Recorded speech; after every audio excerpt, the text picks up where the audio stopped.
Well, good morning, beloveds, and happy first Sunday of spring. You know, there's something about this time each year that says, at least to me, fresh, new, growing, fragrant, isn't it? In other words, alive. For me, it's Mother Nature awakening to its newness, to its aliveness. And it's a reminder to all of us that we are immersed and surrounded and viewed in a beauty and a bounty. And what I also know is that it's urging us to take a closer look, to anticipate what is in production now, to participate in this happening around us bounty. In other words, to be in tune with the infinite.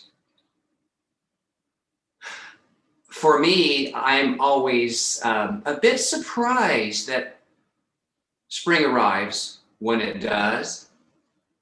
And then I think I'm reminded that it's on time because nature's always on time.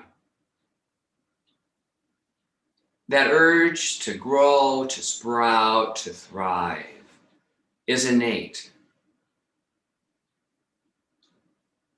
And we are equipped, imbued with that innate urge to live and to thrive and to be a vibrant self in our world.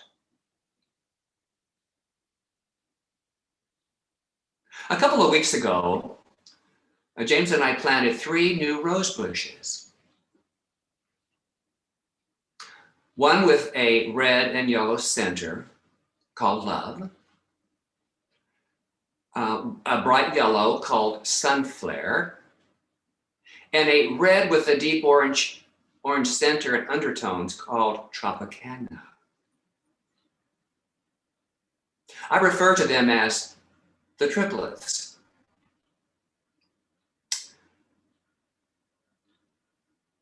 They're small. They were not bare root, but they were small. They're about a foot tall. And we nourished them, we planted them, we did a soil mixture, we did all the good things, put a drip system in, and then we covered the ground with a blanket of bark. And every day I check on them, at least once a day. And I notice that each one is growing at a little different pace. I was concerned because one of those triplets didn't appear to be showing much sign of growth. Well, one of those had like doubled in size in a couple of weeks. I began to be a concerned parent,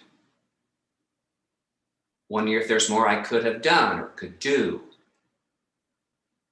So I focused on the one that was seeming dormant. I focused upon that. I spoke nice words to it. I was affirming. And I even touched it. And you know, a few days later, lo and behold, I noticed that yes, indeed, there were little tiny bits of buds sprouting out. I also noticed which one it was, which I think is very significant in our times right now. Which one required extra attention was the one called love. Love. All you need is love. So I was thrilled to be asked to share the treatment this morning that we've just had, the meditation treatment, because it was the right time for that to come through to our world, to show more love and to be more compassionate and to nurture ourselves and ultimately all around us. Before our very eyes, life is exempling its ongoing bountiful nature. It's a reminder to love into the appearance of all life, like that one rose bush. Even if we cannot see it right there, right now, even if we can't see it yet in that place of focus and intention. My title today, Limitless Opportunities, is about, well, it contains a bit of ideas and personal story and a spiritual tool to assist our understanding of Spirit's influence through all of it, through all of this. I call them the spiritual tidbits. So I'll start with a personal story, because isn't our own life about our own story and how it began? And I think it was one of my first manifestations before I knew what it was called, because I was 16 years old. And you know, when, at least in my generation, a 16-year-old boy, I'm genderizing, don't, love me up, love me up. That was the time. I was 16. My obsession, primary obsession, was a car. And that first obsession was a neighbor's car. Oh my gosh, it was just like, I was like a fish to something sparkly. It was cherry red. It was a big two-door Mercury Monaco with white fabric top and white leather interior, all beautifully tooled. And there was chrome everywhere, even the rims. Oh my gosh. I was drooling. I told my parents of my obsession with the neighbor's car. And they asked me, do you really love that car? And I said, oh, yes, I do. And do you think you'd want to have a car like that someday? I said, oh, yeah, uh-huh. Well, then, my parents said, go talk to that neighbor. And you just find out how he was able to come to that, how he was able to, I'll use the word manifest, although that wasn't their word. He'll tell you how to get it if you want it. So I did. And I went and talked to the neighbor. And I don't exactly know what he told me. I don't think he told me how, but he just said, if you want it, you can have it. Just that could be a goal. So I was probably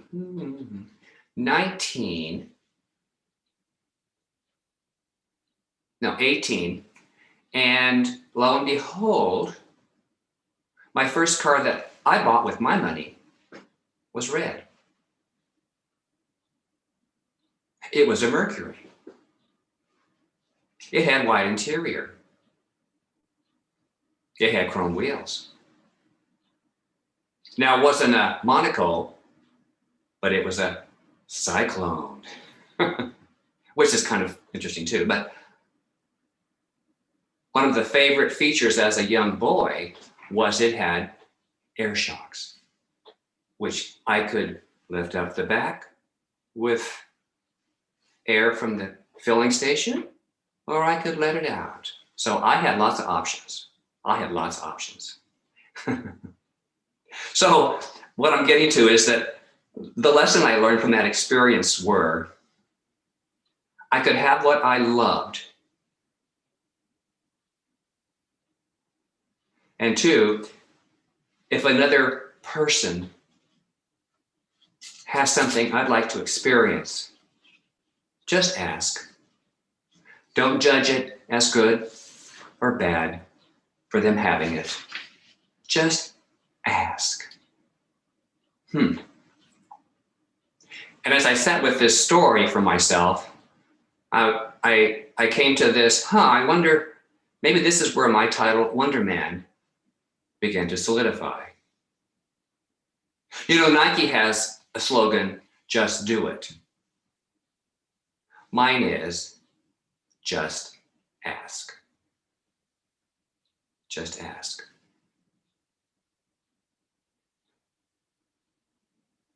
Each of us knows what we love. What you have to do is find your own way. But always, always ask. I ask myself a lot of questions along the way, and especially this last year, about what's been going on in the world and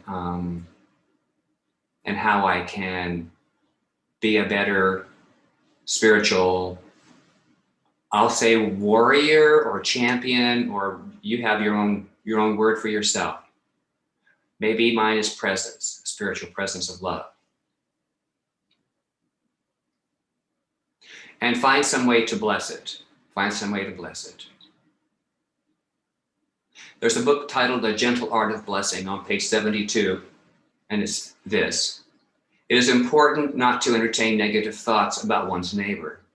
To love one's neighbor means to acknowledge God's perfect creation in each individual. And that's exactly what the experience with my neighbor when I was 16 example to me. It's also the perfect treatment that was offered during the meditation today. So everything comes in its perfect and divine time. Everything springs forth in its right way for us to observe, for us to look into, and for us to just ask more questions. So March 2020 through March 2021 has been the year that we remember that we probably would like to forget. And yet,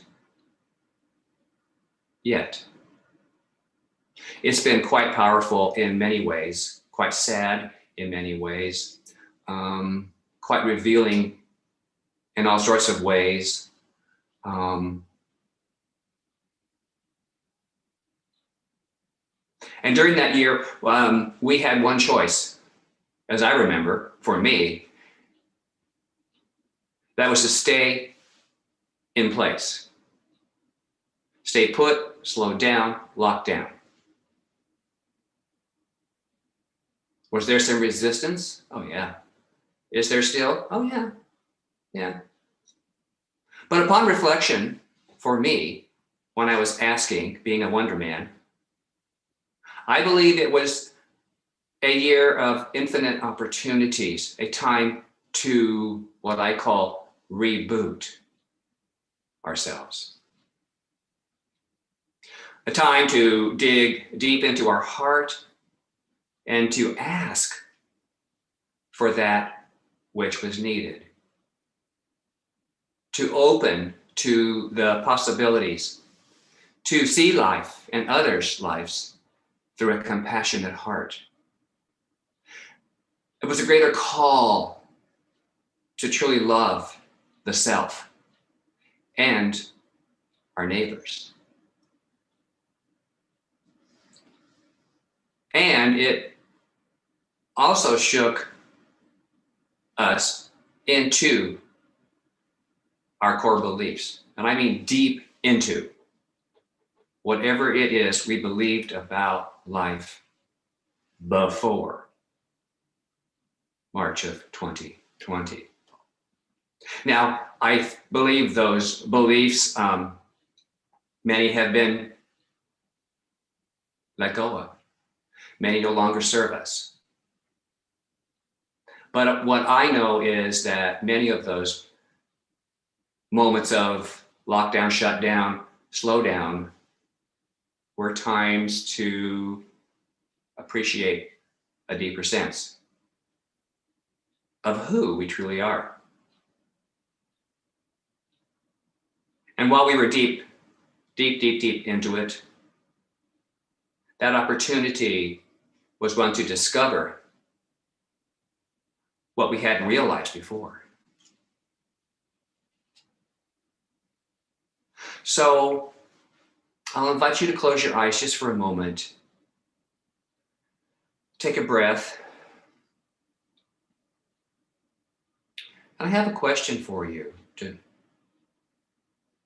ask yourself right now. What did you discover during the last 12 months you hadn't realized about yourself before? What beautiful thing were you lifted up to do or to be, or even to say? Take a few moments.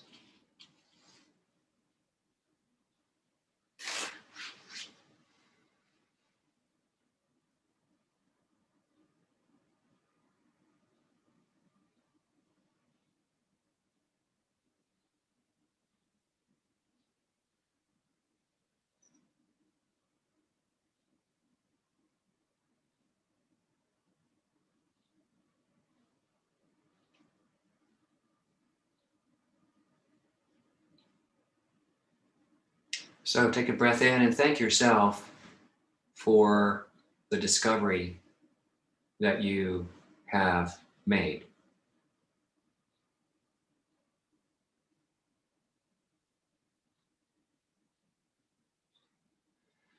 And as you give thanks for that, I will share a couple of my discoveries. One is I was able to then clear what I call cobwebs away out of my mental house because I went into deeper spiritual practice.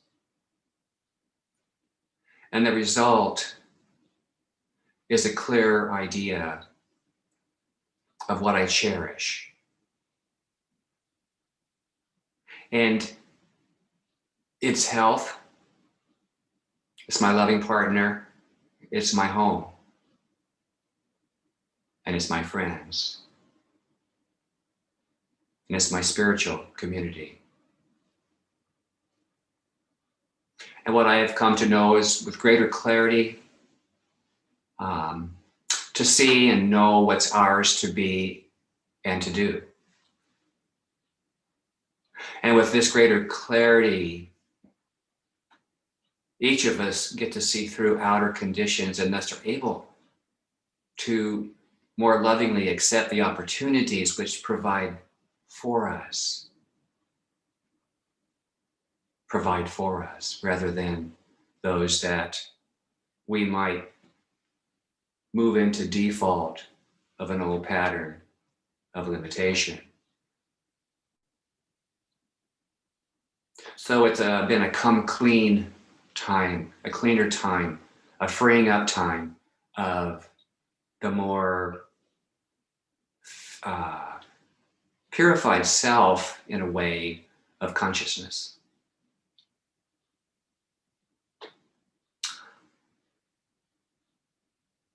And the second one is, I call them the do-dos. The things you think you have to do a certain way. So I had resistance to using the internet for such things as, shopping for food, clothing, all sorts of things. I mean, you could even get a car online and have it delivered. Ooh, who knew back when I was 16? That would have been very, very interesting. But now I'm pretty adept, and there's Zoom. I'm still learning, as you can probably get a testimony from or validation from Crystal and the whole tech team. But I like it. It's new, it's thrilling, it's a different pathway of growth and expansion. So lots of new opportunities have come my way. And I'm certain when you ask yourself, what are those opportunities for me? You'll have a list of wonderful ways and doings and items that you hadn't even thought of before or had resisted. So in regards to clearing the cobwebs, there's a passage in the Science of Mind textbook on 459. And the words of Ernest Holmes have been a real help for me. And hopefully they'll help you too. 459. Quote, "We should be wise in the ways of the world, as well as imbued with divine wisdom. We are not to mistake a counterfeit for the real, nor accept every man's doctrine, lest we disagree. The truth is positive, but non-combative. It is sure of itself, capital I, spiritual self, but never argumentative. It loves sincerity and abhors deceit. Above all else, the truth is wise. The student of truth will receive all that comes in the name of the infinite law. That's the law of good, of God. And all that is the truth. All else will fall by its own weight." End quote. Thank you, Dr. Holmes.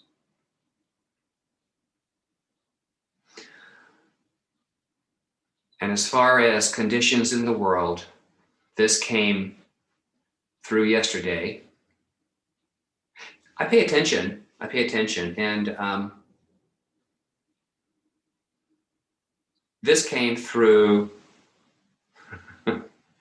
the channel Soundscapes. I must always tell my source. Soundscapes, which is a television music channel. And on that channel, there are words of wisdom that come across, little blips of, there's Deepak Chopra, and there's all these different individuals that are quoted. And James says to me, "Now, I like that one. Maybe you can use that one." So I am. Thank you, James. Oscar Wilde shared this, and I quote, "What seems to us as bitter trials are blessings in disguise. What seems to us as bitter trials are blessings in disguise." End quote.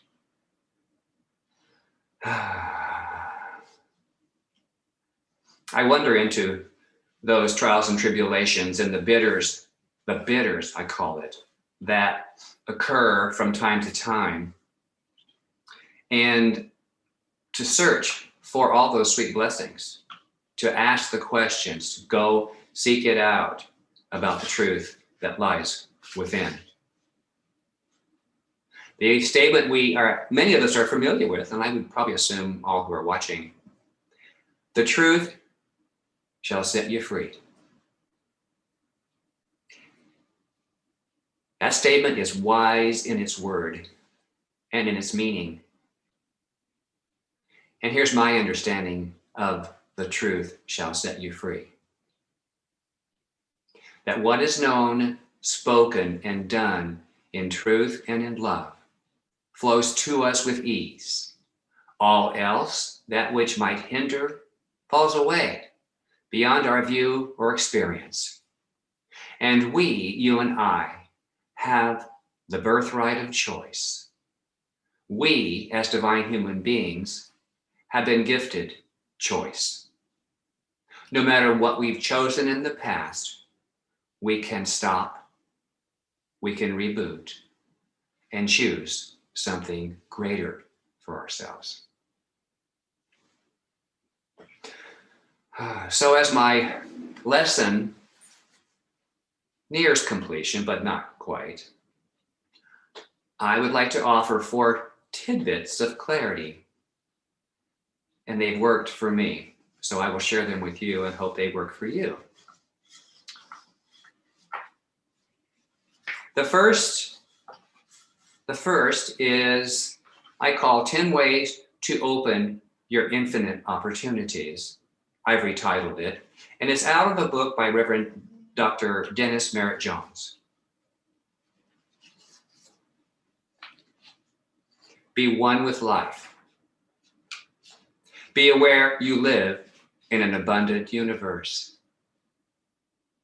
Be accountable for your consciousness. Be focused. Be in the flow. Be passionate. Be blessed. Be of service. Be courageous. And be a catalyst for good.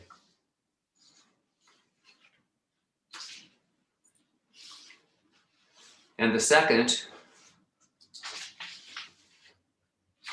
is I've drawn a few lines from the opening song, The Impossible Dream, because these are what appeal to me as I move forward. To dream the impossible dream, to run where the brave dare not go, to love pure and chaste from afar, to reach the unreachable star. And I know if I'll only be true to this glorious quest, that my heart will lie peaceful and calm, and the world will be better for this.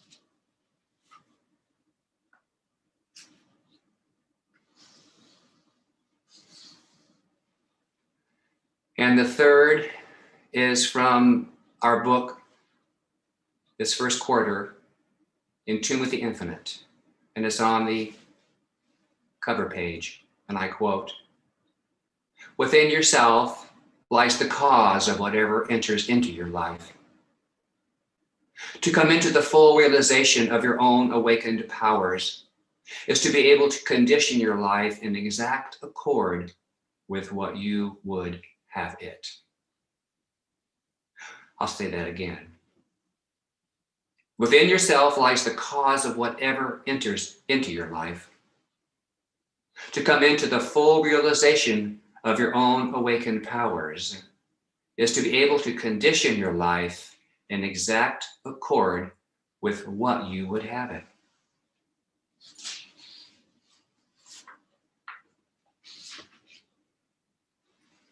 And number 4, and the final, I love humor, so I'm going to close with a person who I find delightful, a woman, a singer, a star, who has been an inspiration to watch and to, through her music and through her physical presence, the inside of Miss Dolly Parton. Are you ready? She said, "Nothing is impossible. Why, the very word is spelled, I'm possible. I'm possible." Beloveds, as my lesson concludes, please know that you're possible. And so am I. We all are. And so it is. Namaste.